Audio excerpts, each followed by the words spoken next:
Good morning friends. आज हम पढ़ेंगे इवैल्यूएशन ऑफ न्यूबॉर्न। ठीक है, तो न्यूनेटल पीरियड कब से शुरू होता है? बिगनिंग एट द बर्थ और 28 डेज तक न्यूबॉर्न पीरियड होता है। अब हम जेस्टेशनल पीरियड को कैटेगराइज कर देंगे। ठीक है, जेस्टेशनल एज मतलब क्या होता है? Time elapsed between the first day of last menstrual period till the date of delivery. ठीक है, फिर पोस्ट जेस्टेशनल एज होता है, पोस्ट नेटल एज होता है एज सिंस बर्थ। फिर पोस्ट मेंस्ट्रुअल पीरियड होता है gestational age plus chronological age. ठीक है, और करेक्टेड एज होता है chronological age by the number of weeks born before 40 weeks.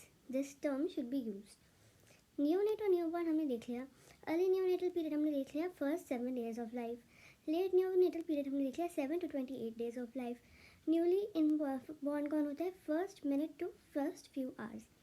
Still born क्या होता है? जो या तो 22 वीक पहले से बॉर्न हुआ हो या फिर इसका वेट 500 ग्राम से ज़्यादा हो। पेरिनेटल पीरियड होता है 20 weeks of gestation to 7 days of completed birth. अब हम क्लासीफाई करेंगे न्यूबॉर्न की क्लासिफिकेशन। तो टर्म कब होता है? 37 to 41 वीक्स। इसमें भी हमने टर्म को डिवाइड कर रखा है early, full and let term. Early term होता है 37 to 38 वीक। फुल टर्म होता है 39 to 40 वीक एंड लेट होता है 41 वीक। प्री टर्म में आते हैं तो वो होता है लेस देन 37 वीक। इसमें भी हमारा आता है late, moderate, very and extremely preterm. 34 to 36 weeks is a late preterm. 32 to 33 weeks is moderate week preterm. 28 to 31 weeks is very preterm and less than 28 weeks is extremely preterm. ठीक है, post term क्या होता है? 42 weeks gestation और मोर। फिर हमारे पास आता है लो बर्थ वेट बेबीज। अगर वेट 2500 ग्राम से कम है तो लो बर्थ वेट है, 1500 ग्राम से कम है तो वेरी लो बर्थ वेट है एंड 100 ग्राम से कम है तो एक्सट्रीमली लो बर्थ वेट है। फिर होता है अप्रोप्रिएट फॉर जेस्टेशनल एज। जब जो बर्थ वेट होता है वो 10th और 90th परसेंटाइल के बीच में होता है। स्मॉल फॉर जेस्टेशनल एज जब बर्थ वेट 10th के नीचे होता है। लार्ज फॉर जेस्टेशनल एज जब वो 90th के ऊपर होता है। ठीक है, ये हमने इसको ऐसे कैटेगराइज कर दिया। ठीक है, इवैल्यूएशन देखते हैं। तो 7 timings of newborn assessment. First assessment at birth to assess the need of resuscitation. दूसरा असेसमेंट हम तब करते हैं जब newborn completes the transition from fetal to neonatal circulation. ठीक है, तीसरा करते हैं to determine gestational age. Fourth, general health assessment at 24 to 48 hours after birth and before discharge. Well baby examination and office visits, evaluation of sick neonate and evaluation of dysmorphic infant. ठीक है, हम जब भी time of birth देखते हैं तो हम पूछते हैं कि यार क्या ये बेबी टर्म है, क्या इस बेबी की मसल टोन गुड है, क्या ये बेबी क्राई कर रहा है। अगर ये सबके आंसर यस हैं तो हम क्या करेंगे? रूटीन केयर देंगे। रूटीन केयर क्या है? हम वार्मथ देंगे बेबी को और मदर्स एब्डोमेन, ड्राई करेंगे बेबी को and try cutting the cord at least 1 minute, weighing, wrapping in warm blanket and start the breast feeding. और अगर इसका आंसर नो है तो हम न्यूनेटल रिससिटेशन करते हैं। तो हम एपगार स्कोर देखेंगे। तो एपगार स्कोर का एक फुल फॉर्म होता है ए फॉर एक्टिविटी। ठीक है, तो इसमें एक्टिविटी में क्या दे रखा है कि जो एक्टिविटी है वो हमारी कैसी है? फ्लैसिड, सम फ्लेक्शन और एक्टिवली मूविंग द एक्सट्रीमिटीज़, जिसमें इसको मसल टोन दे रखा है। पी फॉर क्या होता है? पी फॉर हमारी होती है पल्स यानी कि heart rate. Absent, less than 100, more than 100। फिर जी से होता है हमारा ग्रिमेस। ग्रिमेस क्या होता है? Respiratory effort. तो ये होता है none, slow, irregular and good crying. फिर ए से होता है हमारा एक और ए आ गया, वो होता है हमारा अपेयरेंस। तो इसमें हम कलर ऑफ बॉडी देखते हैं। 0 का मतलब होता है ब्लू कलर, 1 का मतलब होता है बॉडी पिंक है, एक्सट्रीमिटीज़ ब्लू है और सेकंड का मतलब होता है कि पिंक है। ठीक है, और आर से होता है हमारा रिफ्लेक्स। तो या तो नो रिफ्लेक्स होगा, ग्रिमेस प्रेजेंट होगा, या फिर क्राइज, कफ और स्नीजेस। तो इनकी बेसिस पे हमने इनको डिवाइड कर दिया। ठीक है, हम क्या करते हैं एपगार स्कोर को कि हम हमेशा करते हैं जैसे इमीडिएट बर्थ होता है वैसे असेस करते हैं। ठीक है, 7 तक होना चाहिए एपगार स्कोर। और हम इमीडिएटली रिससिटेशन शुरू कर देंगे अगर आपका स्कोर कम है। फिर हम उसको कब करेंगे, 1 मिनट में करेंगे, फिर 5 मिनट में करेंगे, to assess the prognosis of the neonatal resuscitation that we have given. ठीक है। अर्ली न्यूबॉर्न एग्जामिनेशन क्या होता है, brief newborn examination within first 1 hour of life. ठीक है। साइंस क्या होंगे, एक तो इंट्रा यूट्राइन एनवायरनमेंट में आएगा बच्चा, तो हमें देखने की वाइटल साइन कैसे हैं, कोई जनरल अलर्टनेस है, colour, signs of respiratory distress, heart rate, rhythm, ability to suck, swallow and handle secretions. ठीक है। अब देखो कंजेनाइटल एनोमलीज हम कब डिटेक्ट करेंगे, अगर फैमिली हिस्ट्री है, अगर मेटर्नल इलनेस है, फीवर था, रैश था फर्स्ट ट्राइमेस्टर में, चॉर्च इन्फेक्शन था, मेटर्नल डायबिटीज़ है, अल्कोहल या सब्सटेंस अब्यूज़ है प्रेगनेंसी के दौरान, टेराटोजेनिक ड्रग्स लिए हैं, या 35 ईयर्स ओल्ड है, पॉलीहाइड्रामनियोज है, ओलिगोहाइड्रामनियोज है, परसिस्टेंट ब्रीच प्रेजेंटेशन थी, या फिर ट्विन्स है। ठीक है। फिर हम करेक्ट सेक्स डिटर्मिनेशन करेंगे एंड एंथ्रोपोमेट्रिकल मेजर्स लेंगे विद इन वेट और हाइट को, लेंथ को कर लेंगे। Head circumference is not measured in first 24 hours. ठीक है, क्योंकि जो स्कल का साइज होता है वो थोड़ा बड़ा होता है ड्यू टू कैपिड सक्सीडम की वजह से, तो उसको बाद में करते हैं। ठीक है। कंजेनाइटल अनोमलीज कैसे करेंगे, कोई ग्रॉस कंजेनाइटल अनोमली तो नहीं है, जैसे cleft lip, cleft palate, neural tube defects. Diaphragmatic hernia तो नहीं है, अगर डायफ्रैग्मेटिक हर्निया होगा तो अब्डोमेन स्किफॉइड होगा। इम्परफोरेट एनस तो नहीं है। ठीक है, तो हम क्या करेंगे, एनस डिम्पल में कैथेटर पास करने की कोशिश करेंगे, या फिर देखेंगे एनस डिम्पल है कि नहीं है। कैथेटर हम नोज से स्टमक में डालने की कोशिश करेंगे टू सी कि कैथेटर जा पा रहा है कि नहीं। ये क्या रूल आउट करता है, ईसोफेजियल एंड क्वानल अट्रीजिया। फिर हम 25 ml गैस्ट्रिक एस्पिरेट करेंगे। ठीक है, और देखेंगे कि कहीं ड्यूडेनल जेजुनल एट्रीजिया तो नहीं है। फिर हम देखेंगे presence of 2 umbilical cord and 1 umbilical, मतलब अम्बिलिकल स्ट्रक्चर सही है कि नहीं। फिर हम फेशियल फीचर्स देखेंगे। ठीक है, अबनॉर्मैलिटी ऑफ डिजिट्स एंड इंस्पेक्ट करेंगे प्लेसेंटा को। ठीक है। फिर हम जेस्टेशनल एज देखते हैं न्यू बलाट स्कोर के, जब हम आगे पढ़ेंगे।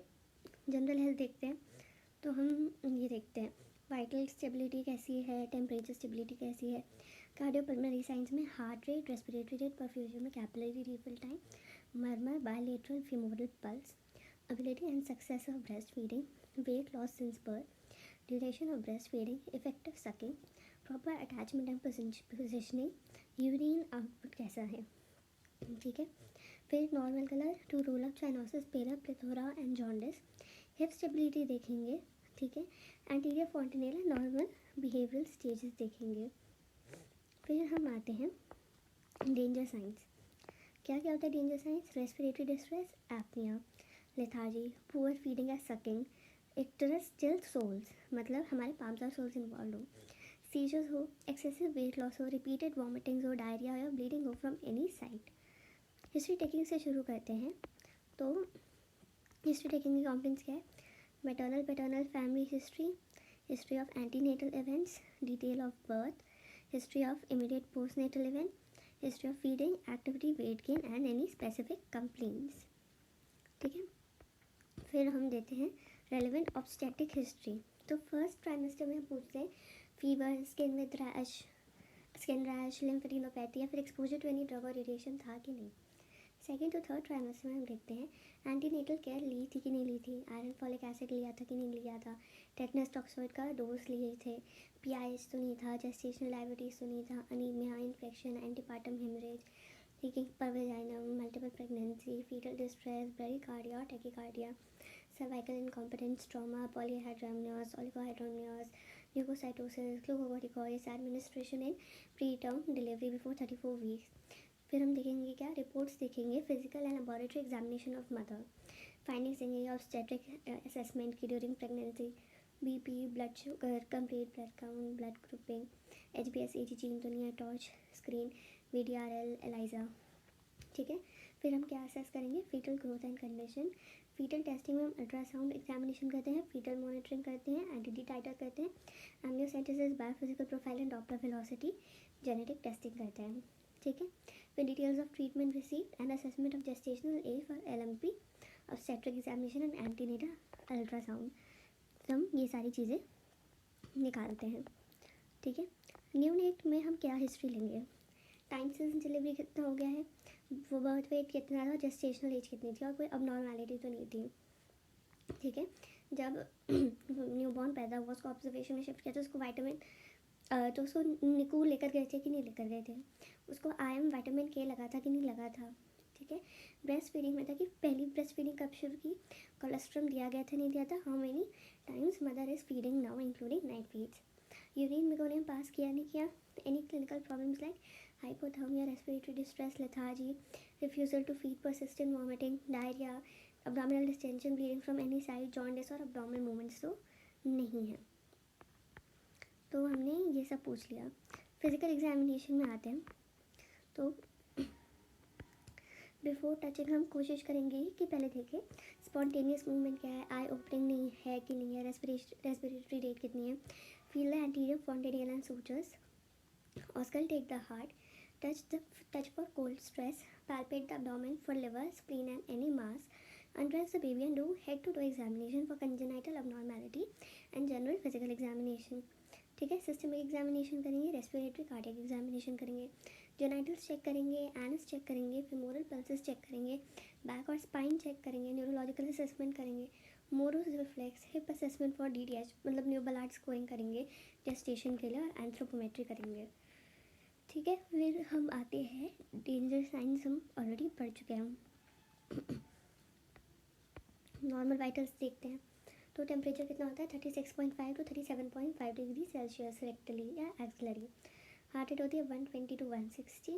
ठीक है, रेस्पिरेशन होती है 40 to 60 ब्रेथ्स पर मिनट, ब्लड प्रेशर होता है सिस्टोलिक 65 to 95 एंड डायस्टोलिक होता है 30 to 60 and capillary refill time होता है लेस देन 3 सेकेंड्स।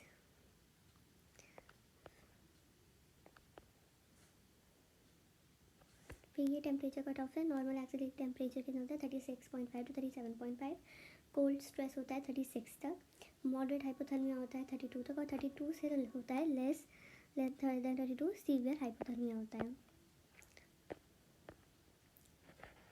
ठीक है, कलर गाइड देखते हैं तो अगर रेड न्यूबॉर्न है तो पॉलीसाइथीमिया। ठीक है, अगर ब्लू है तो साइनोसिस है, अगर सिर्फ हैंड्स और फीट में है तो पेरिफेरल साइनोसिस है, टेम्परेचर चेक करेंगे, अगर लिप्स में माउथ म्यूकस मेम्ब्रेन में भी है तो उसको सेंट्रल साइनोसिस कहते हैं, और अब इसको चेक करेंगे कि रेस्पिरेटरी या कोई कार्डियक कॉज तो नहीं है, पेल है तो अनीमिया के लिए, या फिर हाइपोवॉलीमिया के लिए चेक करेंगे, ग्रे है तो सर्कुलेटरी शॉक, एस्फिक्सिया, सेप्टिसीमिया के लिए करेंगे, येलो है तो जॉन्डिस के लिए करेंगे। अगर अनकॉन्जुगेटेड बिलीरुबिन है तो लेमन कलर स्किन होगी, क्लियर होगा urine, no staining of diaper, bright yellow in colour होगा स्टूल। पर अगर कॉन्जुगेटेड बिलीरुबिन है तो ग्रीनिश येलो कलर होगा स्किन का, यूरिन डार्क येलो होगा, डायपर स्टेन हो जाएगा, और स्टूल पेल या वाइट कलर का होगा। ठीक है, फिर हम आते हैं हिस्ट्री एंड एग्जामिनेशन में। जॉन्डिस में क्या क्या पूछेंगे कि इन्फेंट अनवेल तो नहीं है, कोई सेप्सिस जेट या ऑब्स्ट्रक्शन तो नहीं है, इज देयर डिहाइड्रेशन और poor weight gain, gestational incidence of hyperlipidemia increases with prematurity, jaundice before 24 hour of age है कि नहीं है, वो सजेस्ट करते हैं haemolysis, jaundice persisting 14 days after age pathological हो गया, बहुत ट्रॉमा जैसे सिफाल हेमाटोमा, सिग्निफिकेंट ब्रूजिंग। ठीक है, maternal history of blood group, anti-RH antibody, injection, viral serology, history of jaundice in previous sibling. ठीक है, हिस्ट्री फैमिली हिस्ट्री है कि नहीं है, डार्क यूरिन है कि नहीं है, स्टेनिंग ऑफ डायपर है कि नहीं है, level of icterus, cephalocaudal progression, pallor, plethora, signs of bilirubin encephalopathy कैसे दिखेगा, lethargy, hypotonia, seizure, opisthotonus, high pitch cry. फिर pallor, plethora, cephalhaematoma, subarachnoid haemorrhage, signs of intrauterine infection और metabolic problems तो नहीं है। देखो, अगर face पे होता है बिलीरुबिन तो 4 to 6, अगर अपर ट्रंक में होता है तो 6 to 9। ठीक है, अगर लोअर ट्रंक्स एंड थाइज में होता है तो 9 to 12, अगर लेग्स में होता है तो 12 to 15, और अगर पाम्स होता है तो मोर देन 15 मिलीग्राम पर DL। ये ग्रोथ चार्ट है। ठीक है,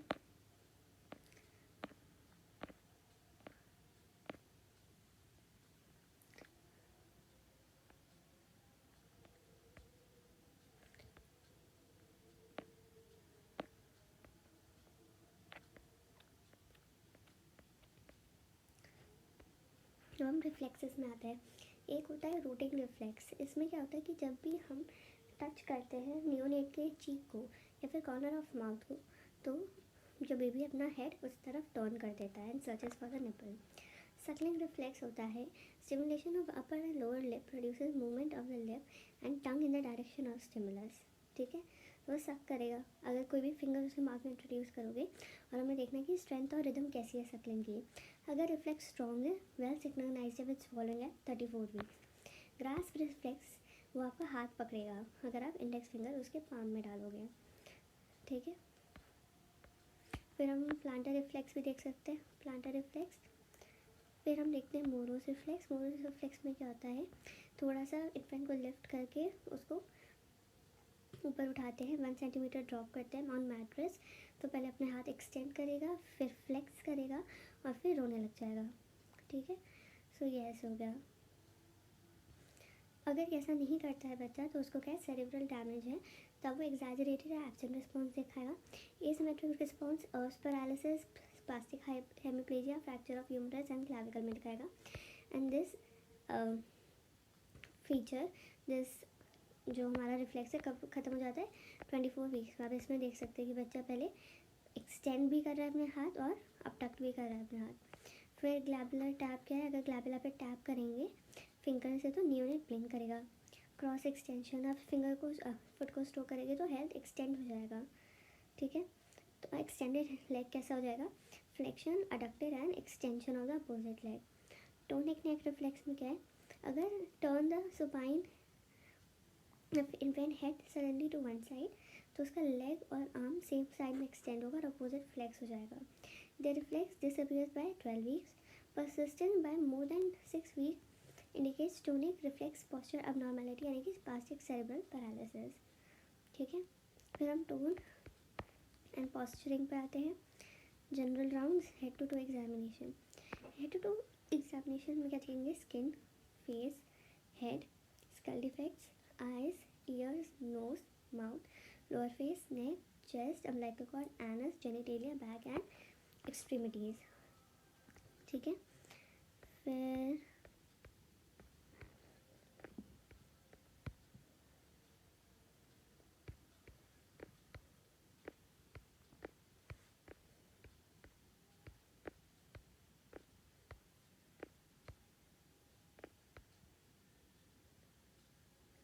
ये डाउन स्कोर होता है, रेस्पिरेटरी स्कोर होता है। रेस्पिरेटरी रेट 40 to 60 है, 60 to 80 है, मोर देन 80 है। ऑक्सीजन रिक्वायरमेंट नन है, लेस देन 50 है, मोर देन 50 है। रिट्रैक्शंस नन है, माइल्ड, मॉडरेट और सीवियर है। ग्रंटिंग नन है, विद स्टिमुलेशन एट रेस्ट है। ब्रेथ साउंड्स नॉर्मल है, डिक्रीज है या फिर रेयरली हर्ड है। Pre maturity less than 14 weeks, 30 to 34 weeks या फिर more than less than 30 weeks. ठीक है, तो इसमें क्या होगा कि अगर स्कोर ये इंडिकेट कर 5 से कम है तो इंडिकेट करता है माइल्ड रेस्पिरेटरी डिस्ट्रेस, 5 to 8 होता है तो मॉडरेट रेस्पिरेटरी डिस्ट्रेस, और अगर स्कोर ठीक है मोर देन 8 होता है तो वो हमारा होता है severe respiratory distress. Hip joint abnormalities देखेंगे। पहले हम देखेंगे कि डिसलोकेशन प्रेजेंट है कि नहीं है फेमोरल हेड एंड एसिटाबुलम में। सबलक्सेशन है कि नहीं है, कि फीवर का हेड एसिटाबुलम के बाहर है कि नहीं है और कॉन्टैक्ट में है कि नहीं है। डिसलोकेशन क्या है कि femoral head is reduced at rest and dislocated in other positions और मैनूवर्स, या कि नहीं कि इनस्टेबल है। सबलक्सेशन क्या है कि it can be reduced at rest and can be partially dislocated और सबलक्टेड विद एग्जामिनेशन मैनूवर्स, तो इसमें माइल्ड इंस्टेबिलिटी है।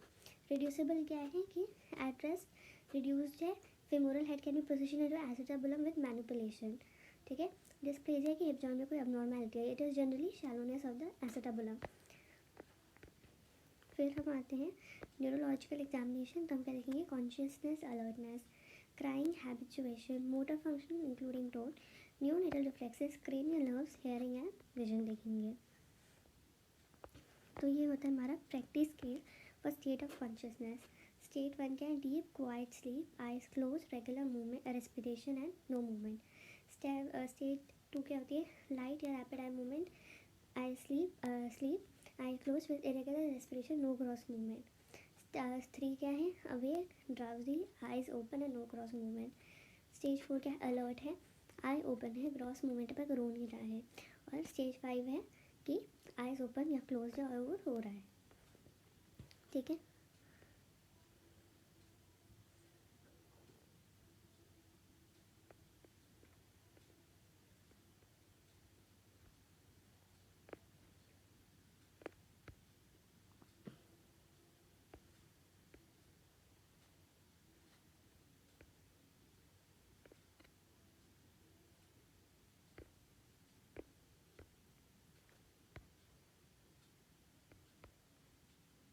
ये बलार्ड स्कोरिंग है। ठीक है, तो बलार्ड स्कोरिंग में हम क्या देखते हैं, texture of skin, lanugo hair, ear cartilage, breast part and external genitalia with plantar creases.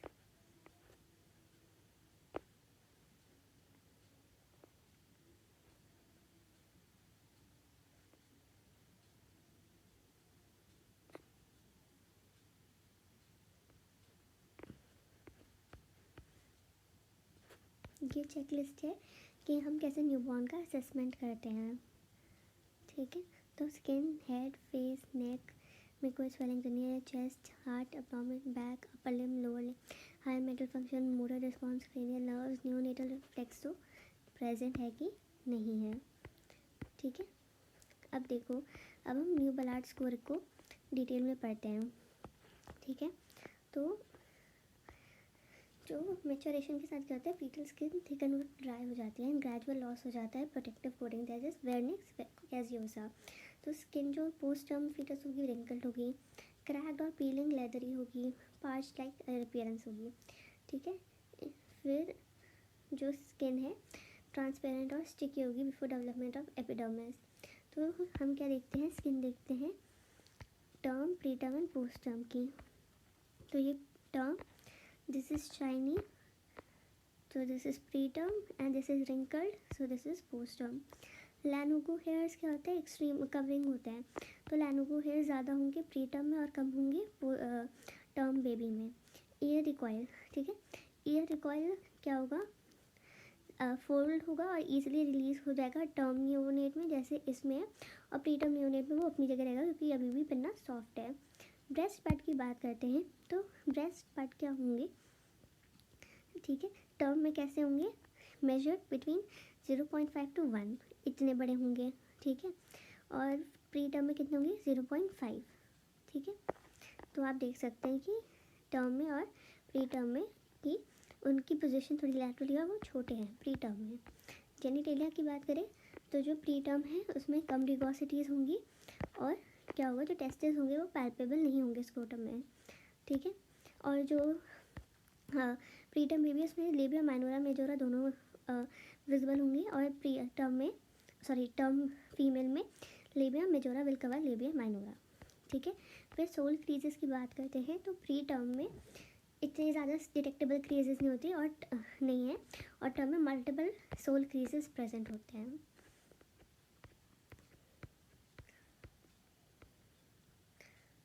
ठीक है, न्यू बलार्ड स्कोर में न्यूरोलॉजिकल क्राइटेरिया क्या होता है, पोस्चर कैसा है, एक्सटेंडेड है, फ्लेक्स्ड है, स्क्वायर विंडो कैसी है, ठीक है, आर्म रिकॉयल कैसा है, पॉप्लिटियल साइन कैसा है, स्कार्फ साइन कैसा है, and heel to ear manoeuvre कैसा है। तो ये पूरी बलार्ड स्कोरिंग हो रखी है। यहाँ पे पोस्चर है स्क्वायर, रिस्ट देखेंगे, आर्म रिकॉयल देखेंगे, पॉप्लिटियल एंगल देखेंगे, स्कार्फ साइन प्रेजेंट है कि नहीं है, या हील टू ईयर देखेंगे। तो इसमें हम न्यूरोमस्कुलर एंड फिजिकल स्कोरिंग देखते हैं। तो -10 20 वीक्स पे आता है एंड +50 44 वीक्स पे आता है। ठीक है, तो ये हो गया हमारे।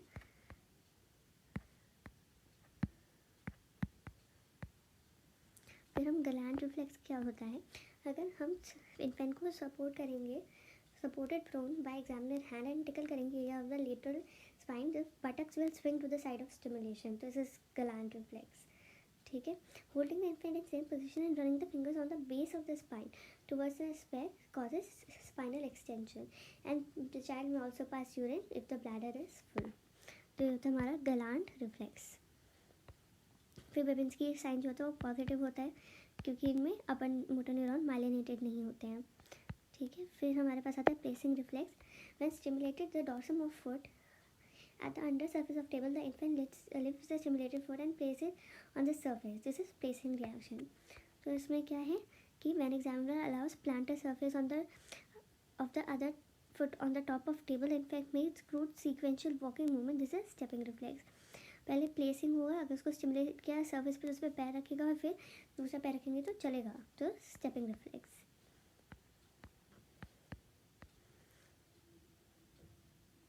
अब हम कैसे पता करेंगे कि टोन एक्टिव है कि नहीं है? Traction most sensitive and useful to detect confining later. Vertical suspension. Hold the baby from axilla with head in midline and the baby keeps the trunk extended with flexed hips and knees. Hypotonic होगा तो decrease tone होगी curve पे। फिर vertical horizontal suspension होगा, hold the baby from chest, okay, and facing downwards. The head will rise intermittently and the limbs will flex against gravity. Hypotonia में नहीं होगा। Lightning reaction क्या होगा? When the infant from axilla and allow his both feet to touch the flat surface. Mature क्या होगा? Extension of leg and trunk so he can support his weight. अब देखो हम पॉस्चर पे आते हैं, तो नॉर्मल क्या होता है? पॉस्चर फ्लेक्शन हो रखा है हिप, एंकल, एल्बोज या थाई में। अब नॉर्मल क्या होता है? Frog leg posture. इसमें क्या होता है? अबडक्शन हो जाता है लेग्स का, sufficient to cause lateral thigh to rest on the supporting surface. This definite sign of depressed postural tone, hypotonia होगा। Two positions of arms are equivalent to the position of frog.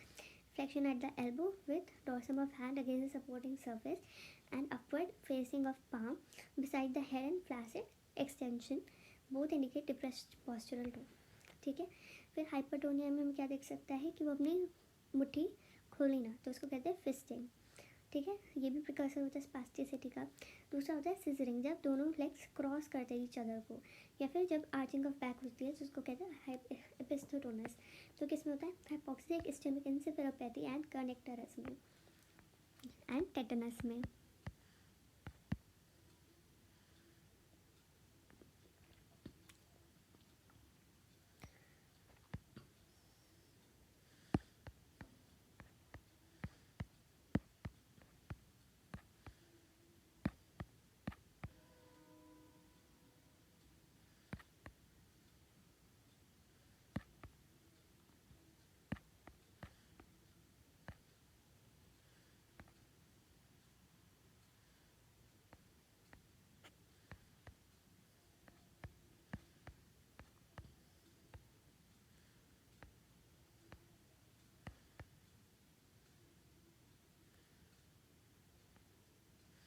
Anterior फॉन्टेनियल की बात करते हैं तो 2.5 into 2.5 centimetre होता है, ठीक है। और कब फ्यूज़ करता है? 18th मंथ पे फ्यूज़ कर जाता है। कैबेट सक्सीजन और सेफाल हेमाटोमा हो गया, ठीक है। फिर हम आते हैं स्किन में, तो स्किन में हमें क्या देख सकते हैं? मीलिया देख सकते हैं, वाइटिश पेप्यूल्स होते हैं जो रेस्ड होता है, डिसअपेयर कर जाते हैं, केराटिन और सीबम होते हैं। फिर मिलेरिया होता है, ये समर्स में होता है। इसमें क्या होता है? Accumulation of set beneath the sweat eccrine sweater caused by keratin at the level of stratum corneum, evenly distributed at face, scalp and intertriginous area. फिर erythema toxicum क्या होता है कि central discrete flat reddish lesions होंगे which are commonly observed on third and second day of life, disappear कर जाएंगे बाद में। कैफे आउटलेट स्पॉट्स होंगे, ठीक है। ये नॉन रेस्ड पेल ब्राउन पैचेस होंगे डिस्टिंक्ट एजेस के साथ, कोई सिग्निफिकेंस नहीं है इनका। मंगोलियन स्पॉट्स हो सकते हैं, ब्लूइश वेल डेमार्केटेड स्पॉट्स होते हैं बैक ऑन बटक्स पे। पैस्कुलर लीशंस हो सकते हैं जब बेबी क्राई करता है, जिसका नोन है सैल्मन पैच। डिलीवरी मार्क्स हो सकते हैं, ब्रूजेस हो सकते हैं फोर्सेप्स की वजह से ओवर चीक एंड ईयर।